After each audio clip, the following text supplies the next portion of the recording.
How to add your signature on PDF documents. Hello everyone, this is Max. Welcome back to another tutorial video. So let's start without wasting any time. Also make sure to watch this video till the end. First of all, open up your Play Store. Now at the bottom right corner, tap on the source icon. Now simply tap on the source bar and type sign PDF.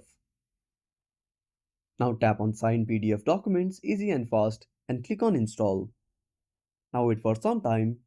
Until then, make sure to subscribe our channel and hit the bell icon. Also make sure to watch this video till the end. Then tap on open. Now wait for some time. Now tap on close ad and click on sign document. Now wait for some time and close the ad. Now select your document. Now tap on sign button.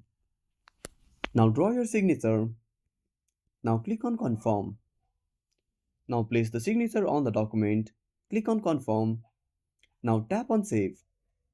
Now click on save and that's it. Thanks for watching. Make sure to subscribe our channel and hit the bell icon. See you in the next video.